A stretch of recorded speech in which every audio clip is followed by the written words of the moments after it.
Bakit ako ganun ka-passionate na maglingkod sa Panginoon? I could still also remember sa Constellation, yung multipurpose doon, ang service namin every Sunday is 9 o'clock. 5 o'clock pa lang ng madaling araw, kinukuha ko na yung susi kila Pastor Carlos ng multipurpose. Minamap ko na yon, inaayos ko na.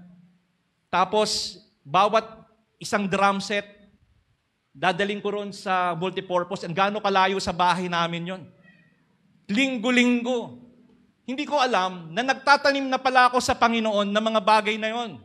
Kung 4 na paso na malalaki ang bubuhatin ko para ilagay doon sa altar ng Panginoon para magandang tignan. 4 na beses din akong babalik mula sa bahay namin sa Constellation, doon sa school, hanggang sa multipurpose, 4. Pero masaya ako. Masayang-masaya ako. Dahil hindi ko alintana na yung pagmamahal ko pala sa Panginoon, binibigyan ko talaga ng effort. Kasi intentionally, kapag passionate ka na sumunod sa Panginoon, intentionally, hindi mo na napapansin yung oras eh. Hindi mo na rin napapansin yung pera. Basta makapag-akay ka lang ng mga tao sa Panginoon, hindi mo na doon napapansin kung magkano na yung nagagastos mo, kung gaano na yung pagod mo, yung gaano na yung puyat mo. Nababago na yung schedule mo kapag passionate ka sa pagsunod mo sa Panginoon. Kaya nga ho, mga kapatid, kapag passionate ka, uulitin ko, hindi mo na napapansin yung oras. Why? Kasi all in ka na. All in. Ibig sabihin, hindi ka na nakakaramdam ng pagod. Bakit? Masaya ka na naglilingkod sa Diyos. Kung nakatingin lang yung boss mo, bakit ka nagtratrabaho? Maling isip yon. Mali. Kung nakatingin lang yung boss mo, kaya mo gagalingan yung trabaho mo, mali. Maling isip yon. Kung deadline ang nagtutulak sa'yo para galingan mo, mali. Maling isipan din yon, mga kapatid. Ito yun eh. Kung ang pamilya mo ang nagpe-pressure sa'yo para magtrabaho ka, maling isipan din yon. Kasi hindi ka masaya. Napipwersa ka lang magtrabaho, pero hindi ka masaya. Parang ganito yon, mga kapatid. Kaya ka lang siguro naglilingkod sa Diyos kasi may hihilingin ka. Wrong motive. Kaya ka lang ba nagpe-pray dahil may kailangan ka sa Diyos? Wrong motive. Kaya ka lang ba nagsisimba? Kaya ka lang ba uma-attend? Kasi gusto mong mapagpala ka? Wrong motive. Tatandaan natin, there is something wrong kapag gaganon lang ang iniisip mo. Mali. Kailangan ang nagtutulak sa'yo is yung passionate heart mo na gusto mong ma-please yung Diyos, hindi ma-please yung mga tao. Kaya kahit na walang nag-uutos sa'yo, kahit isa ka na lang, pupunta ka sa Bible study, kahit isa ka lang. Ano nagtutulak sa'yo? Yung pagmamahal mo sa Diyos. Dahil sabi ng binasa natin, hindi kayo naglilingkod sa tao, naglilingkod kayo sa Diyos.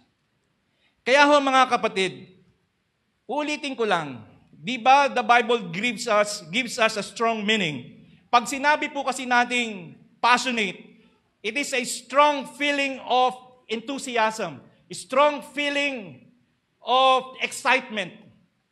Tanong ko sa inyo, mga kapatid, nandun pa ba yung excitement ninyo na umattend na walang nagsasabi sa inyo? Kaya ka lang ba uma-attend kasi may nagpapaalala sa'yo? Yun ba yun, mga kapatid? Kaya ka lang ba naglilingkod sa Diyos kasi merong ibibigay sa yung pera? Kaya ka lang ba uma-attend kasi yung gusto mong ma-please yung mga kapatid mo na makita kang uma-attend? Mga kapatid, hindi natin kayang lokohin ng Diyos. Never. Hinding-hindi. Kung si pastor maloloko ninyo, kung si sister maloloko ninyo, never in the wildest dream, we cannot mock the Lord, mga kapatid. Kaya nga, mga kapatid, sa Old Testament, Old and New Testament, anong sabi ng Matthew chapter 22, verse 37? Love the Lord with all your heart, with all your soul, and with all your mind. Sabi niya, nandiyan ba po? Matthew chapter 22, verse 37, and Deuteronomy chapter 6, 4, 5, and 6. Sabi niya, Jesus replied, "Love the Lord your God with all your heart, and with all your soul, and with all your mind." Kapag mahal mo yung Diyos, mamahalin mo siya ng buong puso, buong isip, at buong kaluluwa, sabi niya. Hindi pwede, naglilingkod ka sa Panginoon, hawsaw lang. Hindi pwede, naglilingkod ka sa Panginoon, half-hearted. Alam niyo ba mga kapatid, that there are two kinds of people in this world today? Ano po yun? First, those who desire God more, and those people who never desired God's more. Dalawa lang. Una, nagde-desire na makilala pa ang Diyos. At pangalawa, yung mga taong hindi nagde-desire na makilala ang Diyos. Dalawa lang yon mga kapatid. Kaya kapag ang Diyos ang binibigyan mo, dapat all out ka. Kahit walang binibigay sa iyong pera, kahit walang binibigay sa iyong applause, kahit walang binibigay sa iyong palakpak o recommendation man, ang kausap mo dito, ang Diyos, hindi sila. Hindi mo kausap sila rito. Ang agreement is between you and the Lord. Kaya nga ho, mga kapatid, God is asking us to give the best that we know how. Father, yung father mo, binigyan ka ng motor. Yung mother mo, binigyan ka ng motor. Yung tatay mo, yung nanay mo, binigyan ka ng laptop. Pero yung Diyos, binigyan ka ng buhay na walang hanggan. Masayang-masaya ka nga nung binigyan ka ng motor eh. Masayang-masaya ka nung binigyan ka ng sapatos ng mama mo. Pero dapat maging masaya ka. Bakit? Si Jesus, binigyan ka ng buhay na walang hanggan. Kaya nga ho, mga kapatid, kung magmamahal man lang din tayo sa Panginoon, pusuan mo na. Kung magmamahal ka man lang din sa Diyos, iparamdam mo na sa Kanya. Hindi niya kailangan ng kalahati na paglilingkod. God never wants 95%, 99% hindi niya kailangan yun. Ang kailangan niya is 100%, mga kapatid. Kung maglilingkod ka man lang din sa Diyos at kung magmamahal ka man lang din sa Diyos, pusuan mo na. Sabi nung gilas, puso, na kahit talo na, nananalo pa. Ganon din ang isang tao na nagmamahal sa Diyos. Talo na, nananalo pa. Babagsak na, nagpapatuloy pa. Kaya nga ho, mga kapatid, lagyan mo ng bigat, lagyan mo ng weight, yung pagmamahal mo sa Diyos. Kaya ka lang ba a-attend dahil may nagpaalala sa'yo? Kaya ka lang ba magpe-pray kasi may hinihiling ka? Kaya ka lang ba naglilingkod kasi mayroong gusto kang hingin sa Diyos? Yun ba yung baseline mo? Yun ba yung pamantayan mo kung bakit ka kumakanta, bakit ka nagda-drums, bakit ka nag-preach, bakit ka sumasayaw, bakit tayo nagbabahay-bahay? Ano ang baseline mo? Anong baseline mo? Passionate pa ba yan? O it is just a routinary? Routine na lang. Wala na yung passion. Routine. Ordinary. Mga kapatid. Kaya nga, lagyan mo ng bigat. How far? Gaano kadiin? Gaano kabigat sa'yo ang paglilingkod sa Diyos? Kaya nga ho, pumunta ka sa kanila kahit minsan. Pumupunta ako sa bahay ng asawa ko nung nagliligaw pa ako, kahit may aso. Mapuntahan ko lang si Ate Wana. May dala akong payong na yung mahaba. Kasi pang ganun ko sa aso yun eh. Kasi bakit? Passionate ako nun kahit na overtime ako tapos papasok ako ng alas 5 ng maaga kasi susunduin ako ng shuttle bus. Sige lang, okay lang. Kahit puyat. Bakit? Kasi very passionate ako eh. Na gusto kong makita yung nililigawan ko nun. Kaya nga ho, mga kapatid, binibigyan mo ng dapat sa paglilingkod mo sa Panginoon, bibigyan mo ng effort. Maglilingkod ka man lang din sa Diyos, pusuan mo na. Di ba? Bigyan mo ng effort. Bigyan mo talaga ng weight. Hindi yung wala lang, okay lang. Kasi pagka-passionate ka, you are expressing your gratitude to God. That's why you need to put effort sa ginagawa mong paglilingkod sa Kanya. All out in serving the Lord. The commitment na meron ka sa Panginoon. Kaya nga ho, mga kapatid, Noon, kahit pinagtatawanan at nilalayuan ako ng mga kaibigan ko sa Constellation, hindi ako sumasama sa kanila sa mga gimmick nila, sa beer house, sa inuman. Tuloy-tuloy lang ako na naglilingkod, nagsiserve sa Panginoon, and I don't care. Kahit pagtawanan nila ako. Because very passionate ako noong time na yon, na talagang gusto kong makaakay ako ng mga kaibigan ko. Kapag passionate ang isang tao, kahit walang nanonood sa'yo, kahit walang nagsasabing thank you sa'yo, tuloy-tuloy ka lang sa ginagawa mo. Alam niya that you will not do this for the passion, for the church, for your boss, for the money, but you do it for the Lord. Ikaw, kung tatanungin ka, ikaw, saan ka passionate? Passionate ka ba sa pagluluto, cooking? Passionate ka ba sa singing, sa dancing? Saan ka passionate? Sa reading? Saan? Saan ang passion mo ngayon? Passionate ang isang tao sa isang bagay o sa ang tao, pinaglalaanan niya ng oras. Kapag passionate ang isang tao, binibigyan niya ng panahon. Binibigyan niya ng oras. Hindi niya talaga parang house show lang yung ginagawa niya. Nababago nga pati time mo kapag passionate ka. Nababago yung schedule mo kapag passionate ka. Sa tingin mo, with due respect sa inyo, sa lahat ng mga achievements mo ngayon, sa lahat ng ginagawa mo ngayon, nasaan ang Diyos? Nasaan ang Diyos? With all the achievements, sa lahat ng meron ka ngayon, magandang bahay, magandang kotse, magandang trabaho, magandang negosyo, with all the achievements na meron ka, nasaan nakalagay ang Diyos? Sa puso mo. Saan? Nandyan pa ba yung passion? Kaya nga, maaari mo kayang mahalin, maaari kaya nating mahalin ang Diyos ngayon, higit sa pagmamahal mo sa Diyos noon?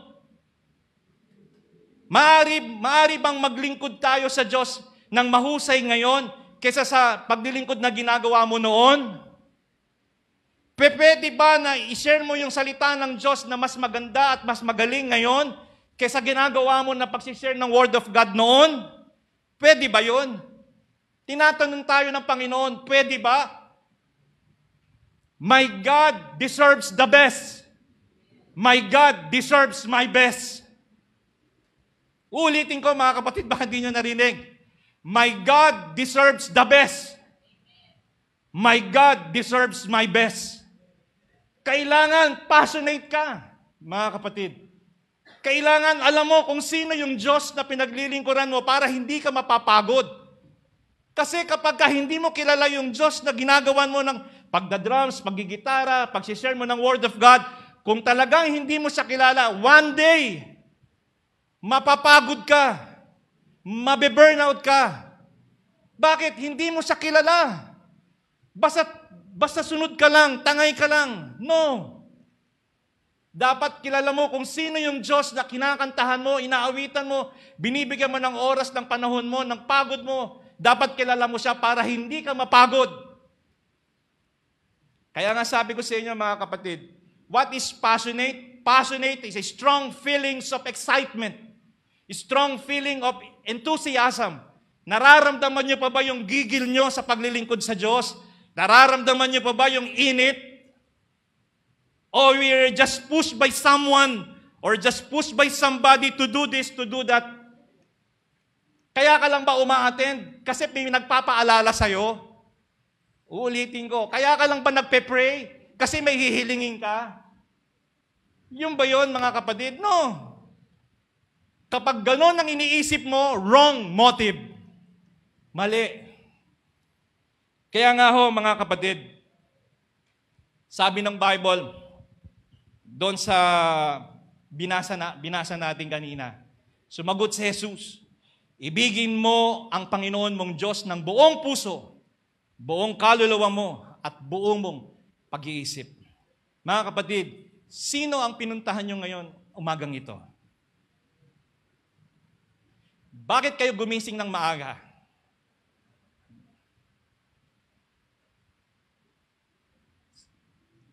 Kung si Jesus ang pinuntahan nyo at para makasamba kayo, tama yon. But if you just please somebody and to please someone, hindi po yung tatanggapin ng Panginoon. The Bible says, "Keep me oil in my lamp, keep me burning." 20 years, 30 years na, dapat mainit ka pa rin. Habang nakikita mo na parami ng parami ang mga nanlalamig, habang parami ng parami na nakikita mo na hindi na dumadalo, habang parami ng parami ang nakikita mong hindi uma-attend, paano mo i-keep yung burning? Paano i-keep yung init sa puso mo? May passion ka pa bang abutin sila? May passion ka pa bang puntahan sila? O wala na rin tayong pakialam para sa kanila? Pero kung nasa sa isip mo, kamusta na kaya sila? Ano na kaya ang nangyayari sa kanila? Puntahan ko kaya sila? Kapag ganun pa rin ang naiisip mo, yung init, yung apoy sa puso mo, naroon pa, mga kapatid. The passion is still burning. The fire is still burning. Kaya nga sabi dun sa Leviticus kanina, kailangan hindi lalabas yung init. Kailangan hindi mamamatay. Iniwan ka, pero hindi ka sumuko. Maraming problema, pero hindi ka nanlamig. But you're still on fire. Wala kang pera, hindi ka nire-respeto, but still on fire. Pinagtatawanan ka. Hinihila ka pababa, pero mainit ka pa rin. Some other lost their fire. Some other lost their passion, mga kapatid. How about you? How about your passion to God? Are you still on fire? May apoy pa ba? Or ano na lang? Routinary na lang. Wala na. Wala kang makain. But you're still on fire. Dati kang active.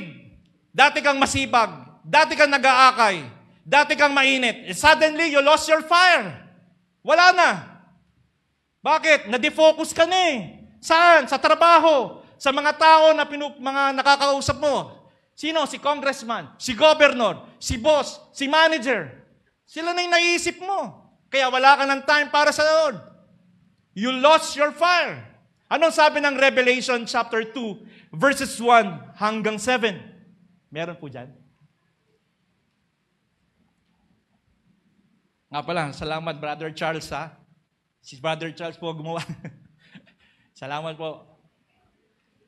Meron po ba dyan nakasulat na Revelation chapter 2, verse 1 hanggang 7? Pahayag o apokalipsis.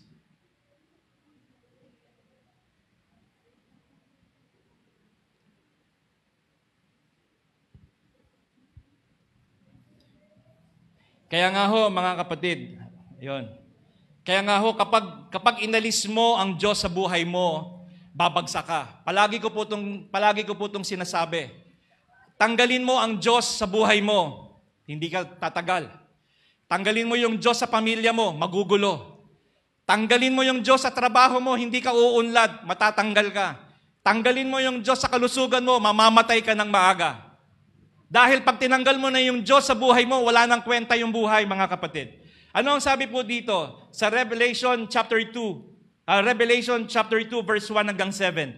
These are the words of him who holds the seven stars in his right hand and walk among the 7 golden lampstands. I know your deeds, your hard work, and your perseverance.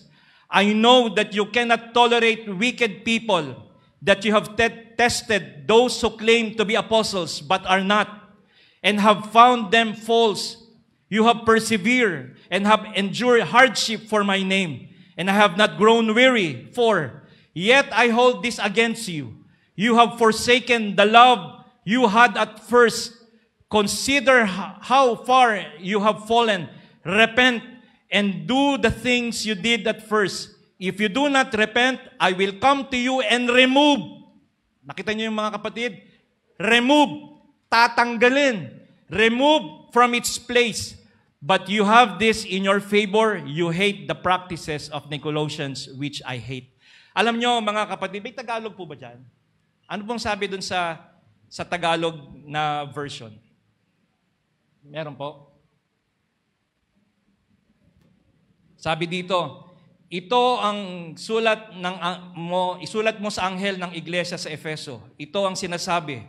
Ang may hawak ng 7 bituin sa kanyang kanang kamay at lumalakad sa gitna ng 7 ilawang ginto. Verse 2, alam ko ang ginagawa mo, ang iyong pagpapagal at matyagang pagtitiis. Alam kong hindi mo kinukonsinti ang masasamang tao. Sinubok mo ang mga nagsasabing sila'y apostol at hindi ka sumuko. Nagpatunayan mo sila'y huwad. Alam ko ring matyaga ka, nagtiis ng maraming hirap alang-alang sa akin at hindi ka sumuko. Subalit may isang bagay na ayaw ko sa iyo. Iniwan mo na ang pag-ibig mo noong una. You see, mga kapatid, nakalimutan mo na yung unang pag-ibig mo. You forget your first love. Meron siyang hinanakit sa atin. Hindi mo, sa ibang version, sa NIV, hindi mo na ako mahal tulad nung dati. Hindi mo na ako mahal, sabi niya. Kaya nga ho, mga kapatid, some people lost their passion. How about you? Are you still on fire? Dati nag-aakay ka, ngayon hindi na. Dati masipag ka, ngayon hindi na. Dati active ka, ngayon hindi na. Kaya noon sabi niya, aalisin ko sa iyo ito, sabi niya. Kaya dapat still connected pa rin tayo sa Diyos. Dapat konektado pa rin tayo. Hindi lang tayo connected kay pastor, hindi lang tayo connected kay bishop, hindi lang tayo connected kay brother, kay sister. Dapat connected tayo sa Diyos. Mga kapatid, John chapter 15, 1-5, ako ang puno ng ubas, di ba? Naalala niyo yun? Kaya nga, yung hindi nakakabit doon sa puno, nalalanta. Yung hindi nakakabit sa puno, namamatay. Kaya nga, dati kang masipag, nanlamig, kasi dati kang mainit. Dati kang active, ngayon hindi ka na active. Bakit? Wala na yung apoy eh. Sumusunod ka na lang sa kanila, but yung passion sa puso mo, wala na. Wala na. Routine na lang. Sometimes even we are in the church, but our heart is not present. Nandito tayo sa church, pero ang puso natin, wala. We are attending church, but we are not passionate on it. Ritual or just normal, ordinary, routinary every Sunday. Nasa kahon na lang. But thanks God, by God's grace, narito pa rin tayo, nagpapatuloy sa Panginoon. Pwede bang palakpakan natin ang Panginoon Diyos? Tatandaan ninyo, mga kapatid, you have something before that you don't have now. Meron ka dati na wala ka na ngayon. Meron kaming kapitbahay, akala pa rin niya hanggang ngayon mayaman pa rin sila. Kaya siya kung umasta, akala mo mayaman pa rin. Pero sa totoo lang, hindi na. Nasa isip na lang niya na mayaman pa sila. Kaya kung magsalita siya doon sa mga ibang kapitbahay namin, ganun na lang. Pero tignan mo yung bahay nila, sira-sira na. Wala na. Bakit? Nasa isip na lang niya yun. Nandito pa ako, Lord. But deep inside, wala ka na. You thought you're still connected. Pero alam mo sa isip mo, sa puso mo, you're already disconnected. You are just pretending nandito pa ako sa Lord. You're just pretending uma-attend pa kasi ako eh. But deep inside your heart, wala ka na. Disconnected ka na. Wala na. You are just pretending na naglilingkod pa ako sa Diyos, but deep inside, hindi na. Sa totoo lang. Kaya nga mga kapatid, you have something before that you don't have now. Meron ka dati ng ganong init, pero ngayon wala na. Meron ka nung dating sipag, pero ngayon wala na. Meron ka nung dating gigil sa paglilingkod, pero ngayon wala na. You have something before na meron ka na ngayon wala na, mga kapatid. Kaya nga, you left your first love.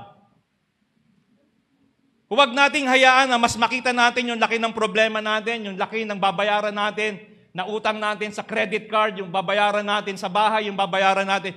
Huwag nating hayaan na mas makita natin yung laki ng problema natin sa laki ng magagawa ng Diyos natin, mga kapatid. Baka lagi na lang natin nakikita yung laki ng babayaran natin, yung laki ng problema natin, pero hindi niyo nakikita yung laki ng Diyos na kaya niyang gawin. Ayusin yung problema natin. Kaya nga mga kapatid, maintain our passion, maintain our fire sa Panginoon. Kahit wala kang kasama, kahit mag-isa ka lang, just serve the Lord passionately. Why? Because kilala mo yung Diyos na pinaglilingkuran mo. He is a living God. He is a God that doesn't lie. Hindi siya nagsisinungaling. My God deserves the best. My God deserves my best. Kaya nga ho mga kapatid, nakakahawa ang pagiging passionate, mga kapatid. Nakakahawa. Kaya pinapayo ko sa inyo, sumama ka palagi sa mga taong mainit, on fire na nagsiserve kay Lord. Sumama ka doon sa mga taong palaging on fire na nag-evangelize. Sumama ka palagi doon sa mga tao na nagsesearch ng soul o sinasabi nating witnessing. Sumama ka. Ganoon din sa buhay natin. Sumama ka sa mga kaibigan na may pangarap sa buhay. Sumama ka doon sa mga kaibigan mo na gustong umasenso sa buhay. Pero kapag sumasama ka doon sa mga kaibigan mo na laging nakatambay, isang araw, yung pangarap mo, mananatiling pangarap na lang yon. Pero sumama ka doon sa taong masipag mag-aral. Sumama ka doon sa taong masipag magtrabaho. Yung tamad mo, mahahawa ka. Ganon din sa paglilingkod natin sa Diyos. Kapag lagi kang sumasama doon sa hindi naman masipag na mag-soul win, nakaupo ka lang palagi, wala. Hanggang dyan ka na lang. You are just pretending, I'm still here, Lord, but deep inside, God, the Lord knows it, that you're already disconnected sa Kanya. Kaya nga ho, mga kapit, hihigupin ng mga kasamahan mo yung passion mo. Hihigupin nila yung init mo sa pagdilingkod. Hihigupin nila yung init mo na mag-serve sa Panginoon kapag ang sinasamahan mo yung mga hindi naglilingkod. Hihigupin nila yung init mo, yung fire. Hihigupin nila yon. Kaya yung init mo, yung gigil mo sa pagdilingkod sa Panginoon, yung pagmamahal mo sa Diyos, wala na. At the end, mga kapatid, meron akong apat na bagay na gusto kong isabihin sa inyo bago po ako matapos. 4. Ito pala yun. Paki-flash nga po yung number 1. Yan. Hindi yan. Yung 1, 2, 3, 4, yung nauna. Yung nasa una. Nasa taas siya tayo. Number 1 po, mga kapatid, kung gusto po natin na manatili yung init natin, pwede, kaya ba lakayan yan? Yan. Kung gusto po nating manatili yung init natin, tatandaan po natin this one. The Holy Spirit is the flame. Tatandaan po natin yan. That the Holy Spirit is the flame. God is the source of the flame. God is the source of the flame. 1 Timothy chapter 1 verse 6. Meron po dyan? 1 Timothy chapter 1 verse 6. Ayan. Pasensya na po ha. Ayan.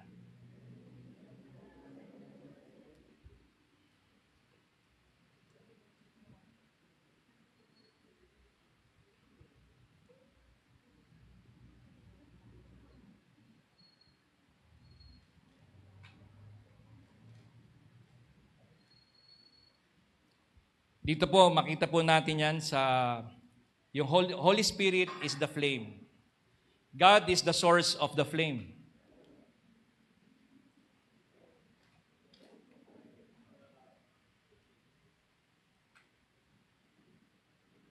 Ayan.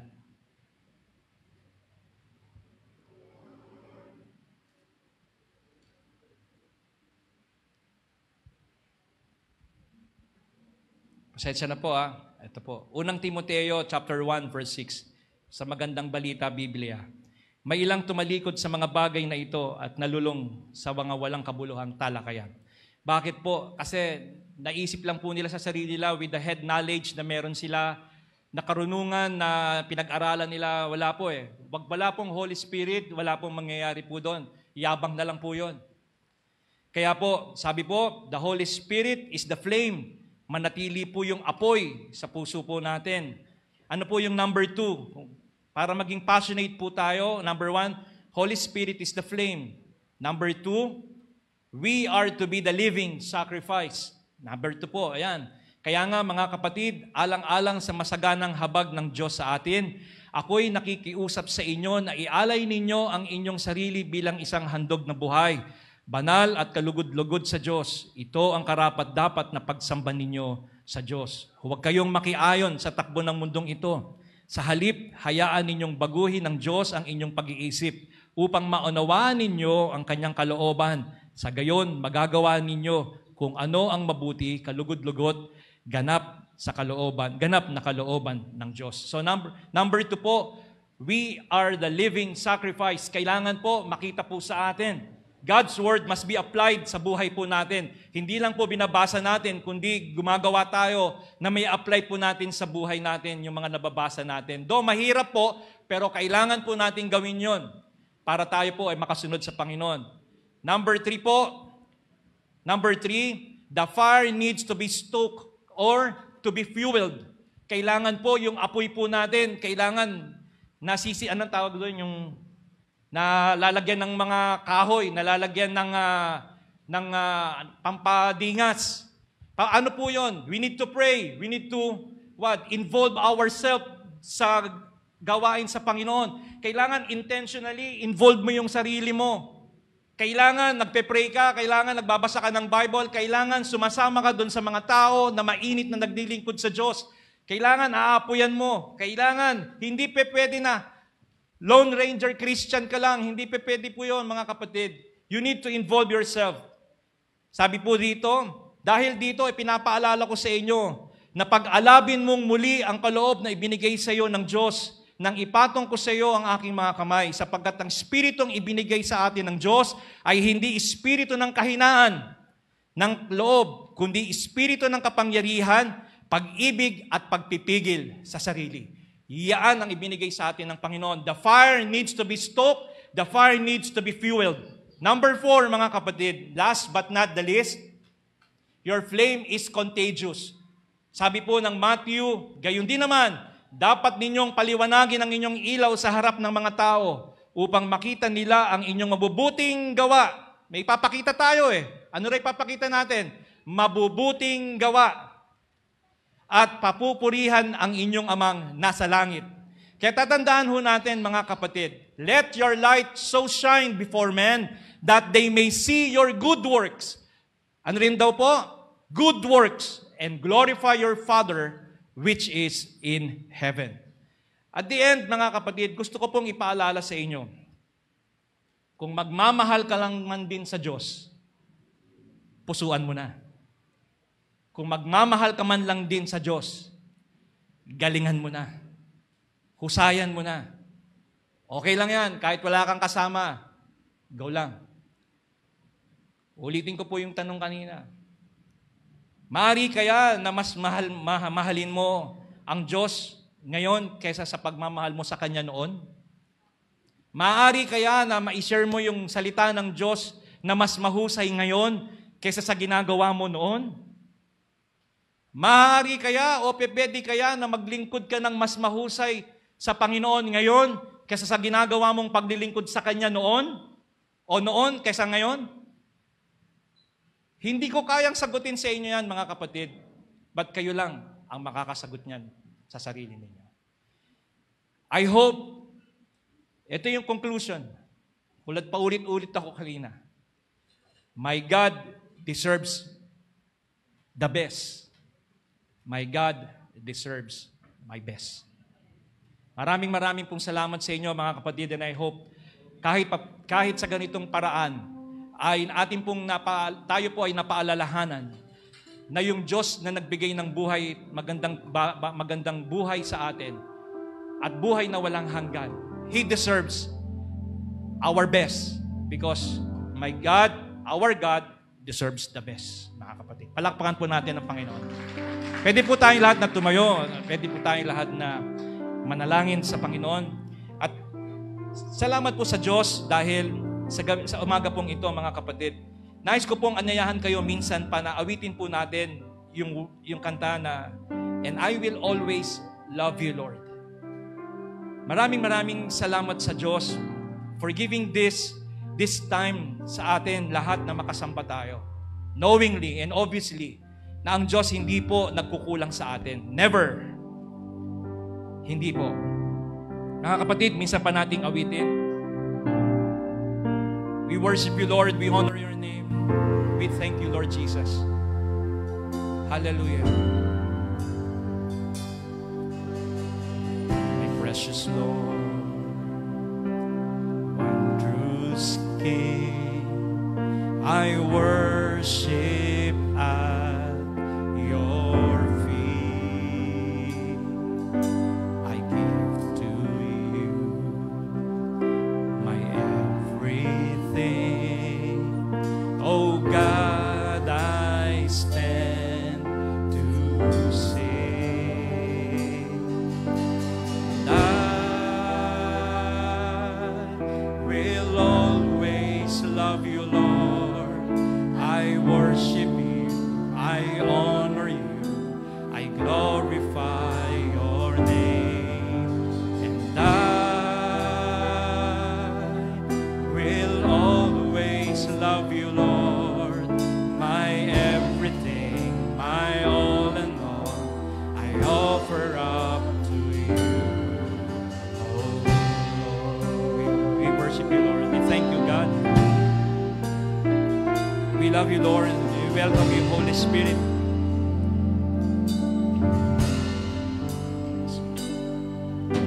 To do your will, to please you, Lord, is what I want to do.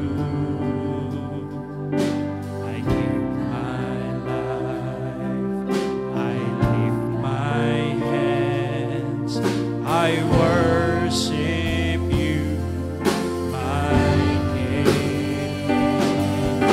And I will always love you, Lord. I worship you, I honor you, I glorify your name. And I will always love you, Lord.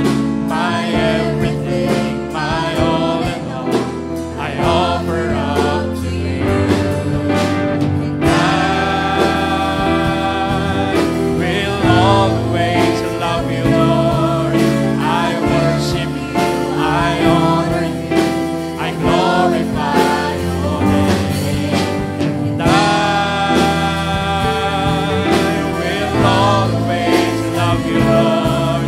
My everything, my all and all, I offer up to you. Yes, Lord. We always love you, God. And I will always love you, Lord. I worship you, I honor you, I glorify your name. And I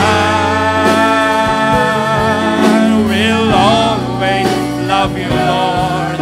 My everything, my all and all, I offer up to you. Oh Lord, we give you our praise, Lord. We thank you, God.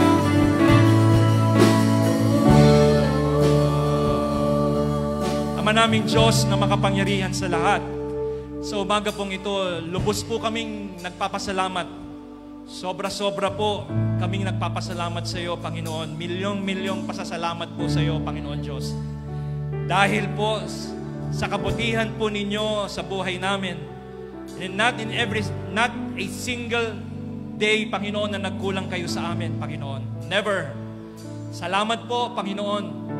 Dahil pinaalala mo po sa amin na dapat po kami nag-iinit ang aming pagmamahal sa iyo, Panginoon Diyos. Nag-aapoy pa rin ang aming pagmamahal sa iyo. Even we are already on the 20 years sa aming paglilingkod, 10 years, 15 years na naglilingkod kami sa iyo. But we need, Lord, ma-maintain po namin yung fire, Panginoon, sa puso namin. The fire, yung init na kami po naglilingkod sa iyo. It is not about the length of years, Lord, kung gaano kami katagal na nandito at naglilingkod sa iyo. Pero yung ma-maintain namin yung init.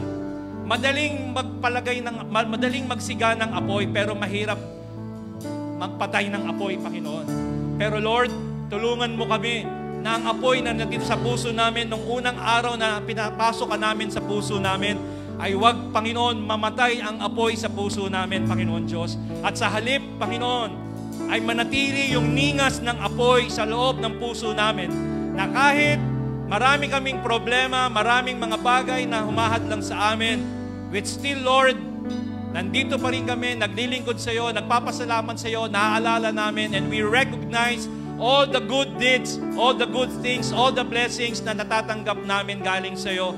Hindi namin makakalimutan na ipagpasalamat sa iyo. Ama naming Diyos, gamitin mo ang bawat isa sa amin from the time, Panginoon, na nakilala ka namin, manatili kami na maglilingkod sa iyo at makaakay pa ng maraming mga tao, Panginoon. Pagpalain mo po ang aking mga kapatid. Panginoon, i-bless mo po ang bawat isa sa amin, na kami po, Panginoon, ay mas mainit at mainit na makapag-akay ng mga tao. We need to win souls, one soul at a time, Panginoon Diyos. Kahit isa lang yan, okay lang, Panginoon, basta makapag-ambag kami ng kaluluwa sa langit, Panginoon Diyos. Ama, maraming salamat. At alam ko, Panginoon, na ang apoy na kailangan ng bawat isa sa amin ay dapat manatili sa amin hanggang sa dumating po kayo, Panginoon Diyos. Ama, pagpalain mo ang iyong mga salita sa pangalan ng Panginoong Hesus. Amen. Ngayon po, tayo naman ay dadako sa atin pong pagbibigay. Are we all excited na magbibigay tayo sa ating Panginoong Hesus? Say amen. Amen. Praise the Lord. Sabihin niyo po sa katabi mo, ready ka na bang magbigay? Anong sagot?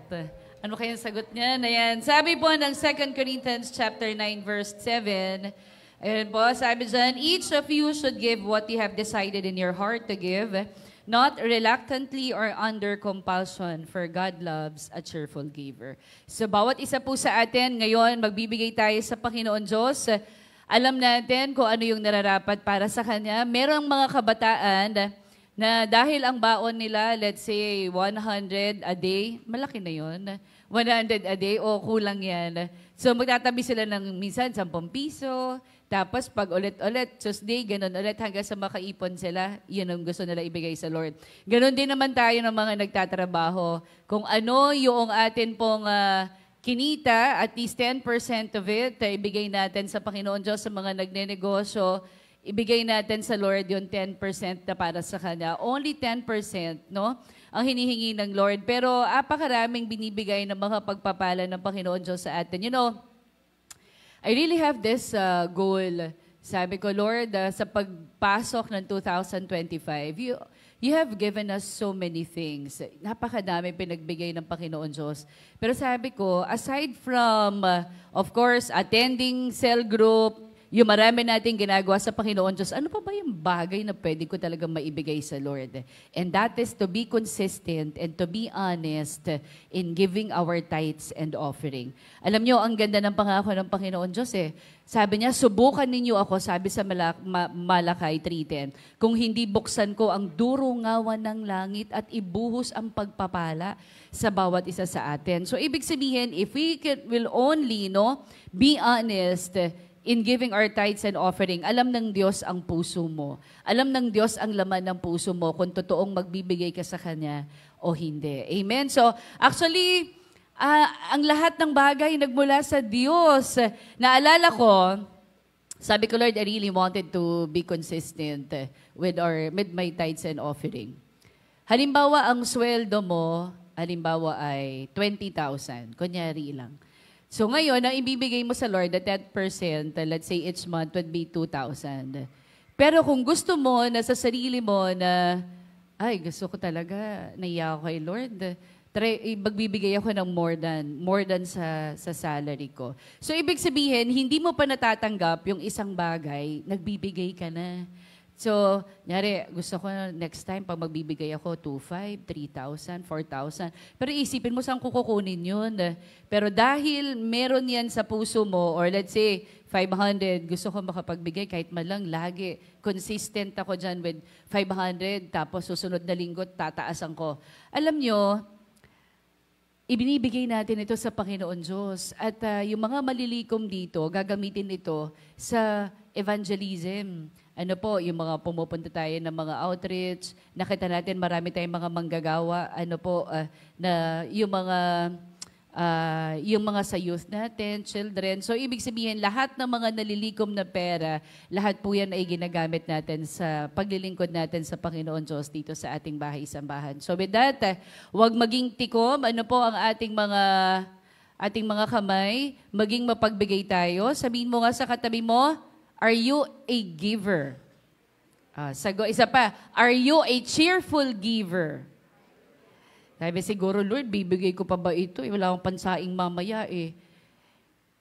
Magtiwala ka sa Panginoon Diyos. Amen? Ang lahat ng bagay nagmula sa Kanya, kaya huwag kang matatakot dahil hindi ka mawawalan. Amen? Palakpakan natin ang Panginoon. Let's all stand. Let's all raise our tithes and offering. Aside from giving our tithes, we also need to offer something sa Panginoon. We also have seed for the Word.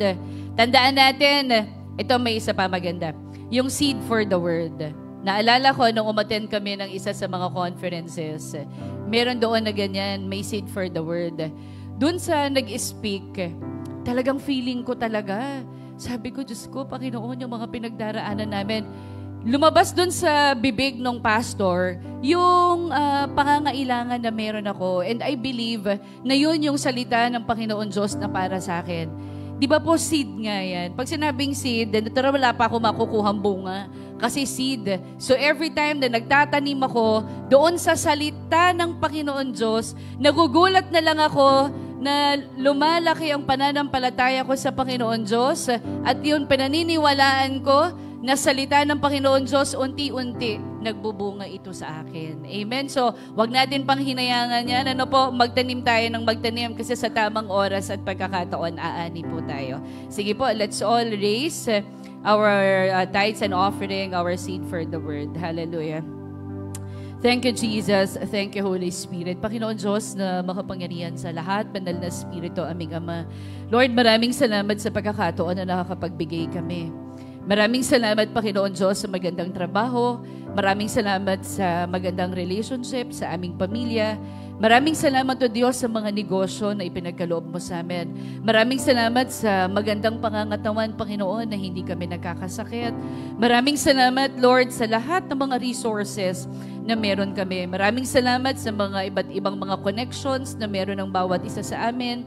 Lord, hindi namin kayang magtagumpay kung wala ka sa buhay namin. And Lord, lahat ng resources na meron kami nanggaling sa nag-iisang source. At ikaw yun, Panginoong Jesus. And right now, Lord, alam namin nakikita mo ang puso ng bawat isa. Alam mo, Panginoon Diyos, na excited kaming magbigay. Lord, nakikita mo, Panginoon, yung iba na namin mga kapatiran na nagnanais na magbigay din sila. Ngunit kapos, Lord, in the mighty name of Jesus, bigyan mo kami ng excitement sa pagbibigay. Bigyan mo kami, Lord, ng excitement, Panginoon Diyos, ng tunay na pagsamba, Panginoon Diyos, sa iyo.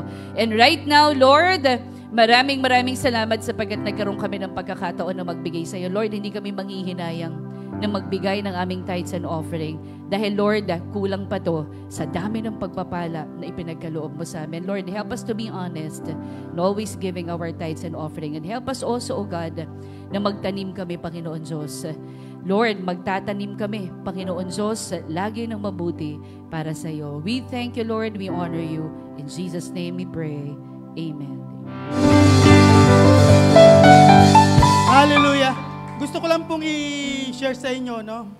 Kung tunay kayong nagmamahal sa Diyos, no, dapat meron kayong compassion, no? Kasi ang ibig po sabihin nung pagmamahal nyo sa Diyos, dapat po ito yung nagbubunga. Paano ito nagbubunga? Nagkakaroon po tayo ng pag-ibig sa mga taong naliligaw. No? Kaya may evaluate nyo po yung inyong mga sarili, ating mga sarili, no? Sa everyday of our life. Na sinasabi natin, mahal natin ang Diyos. Pero wala tayong pagmamahal sa kapwa natin. Amen? Kaya sa umagang ito, no, baguhin natin yung mindset natin. No? Yung po kasi tinatawag na compassion, no? Yung compassion sa paglilingkod sa Lord, ito po yung nag-aakay ng kaluluwa. Pabalik sa Lord. Amen. Kaya lagi ko sinasabi, no? Magiging happy ka ba na kapiling mo si Lord kung hindi mo kapiling ang iyong pamilya na kasama si Lord? Sige po, tayo po yumuko at tayo manalangin. Hallelujah, praise you God. Praise you Jesus, praise you Holy Spirit. Diyos po naming banal na makapangyarihan. Salamat Lord sa walang sawa mong pag-ibig sa amin. Sa patuloy na pagkakalob sa amin ng mga lahat naming kailangan. Pisikal,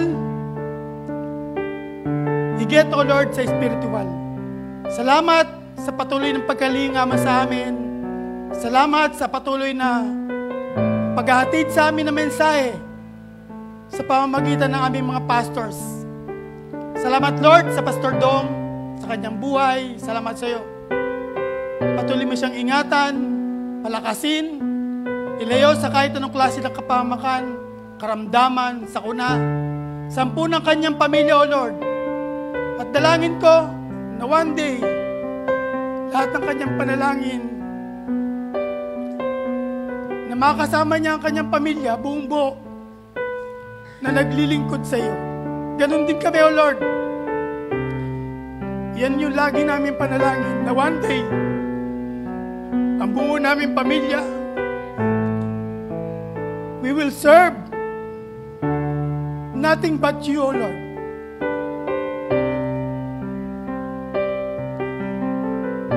At salamat, Lord. Salamat sa patuloy na sa kabila ng kabisihan, patuloy mong dinadala ang aming panyapak sa lugar na ito. Sa pamamagitan ng bulwagang ito, O Lord, na unti-unti nababago kami. Kaya tama, O Lord, ang sabi ng isang pastors na ang tao na lumalapit sa iyo, na ang tao na patuloy na sinusunod ka, dapat nakikita sa buhay.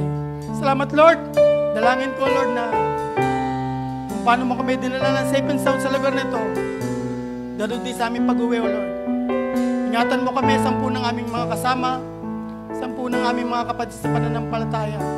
At darat na namin, Lord, ang aming pamilya, ang aming tahanan, na sa maayos na kalagayan. Salamat, ingatan mo ang bawat isa, maging sa pagsakay, maging sa pagbiyahe, O Lord. Ingatan mo kami. Saging sa next week, O Lord, magsasamang-samang muli kami. Salamat sa lahat-lahat, napakabuti mo. Ikaw ang mamuno, ikaw ang manguna. Sa the rest ng oras na ito, sa maghapong ito, ano man ang aming gagawin, samahan mo kami. Dahil alam po namin, apart from you, we cannot do nothing. Salamat sa iyong pag-ibig. At dalangin ko, Lord, na ang pag-ibig ng Diyos Ama, ang patuloy na pagliligtas ng aming Panginoong Hesus, at ang patuloy na pakikipagpisan ng iyong banal na Espiritu ay sumaamin ngayon at magpakailanman. Everybody say, Amen. Amen. Tapos na po ang ating gawain. Kamayan po natin ang bawat isa. God bless kapatid! And Happy Hearts Month! Let's be passionate, loving the Lord, and